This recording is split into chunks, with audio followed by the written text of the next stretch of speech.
Hi, in this week's video, we're going to look at some of the contributing factors leading to the current inventory shortage in today's market, and we're going to start right now.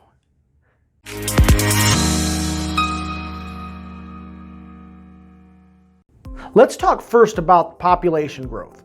Now, when you look at the population of the United States over the past several decades, you're going to see a population explosion right after World War II. Now, this was called the baby boom. Now, when you look a little bit closer to this chart, you're going to notice an uptick in population in the late 1980s and the early 1990s. Now, this became known as the echo boomers, and what these were the children of the baby boomers. Now, why does this matter? Now, this generation is now between the ages of 25 and 35, and this age group is now in the market to buy homes. What about new construction? Now, in this next graph, we're going to look at the number of homes being built over the past few decades. Now, in the decade following the Great Recession, builders were built significantly fewer homes compared to the previous few decades. All right, what does this mean? Okay, we have more buyers being added to the marketplace and we have fewer homes being built. But wait, there's more. Now, when you look at the economy was roaring pre-pandemic.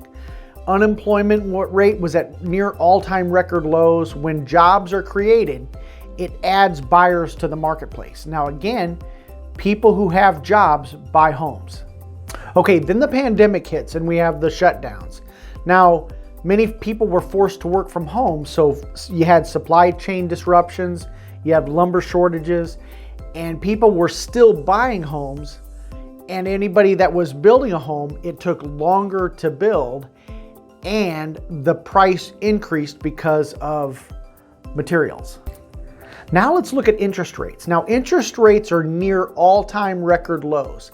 This makes the cost to borrow money cheap, and buyers can buy more home for the money. This is like pouring gasoline on a fire. All right, you have an increase in population, you have record low unemployment rates, you have not enough homes being built, and the cost of borrowing money is cheap, so buyers can buy more expensive homes. Now, what does this all mean? Okay, it means we're not in a bubble, we have a supply problem. All right, another concern are people that talk about inflation. Now, historically, in order to tamp down inflation, what you do is you increase the interest rate. Okay, now, are interest rates going to rise? Yes. The real question is when and by how much? Okay, let's look at interest rates and buying power. Okay, I did this in an earlier video, but let's kind of re-explore this again.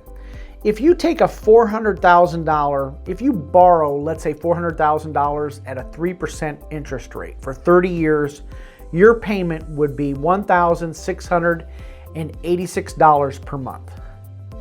Okay, let's say you bought a $400,000 home and it lost 10% of its value, but the interest rate increased from 3% to 4%. How much would your payment be? So now you have $360,000 and you borrow it at 4% interest rate. Your payment for 30 years is going to be $1,719. Okay, what would happen if you decided to wait and home values stayed the same, but interest rates went up 1% to 4%? Your home would still be worth $400,000, but your payment would be $1,909 per month. All right, let's say if interest rates went up, but you wanted to keep that same payment of $1,686 per month, how much home could you actually buy?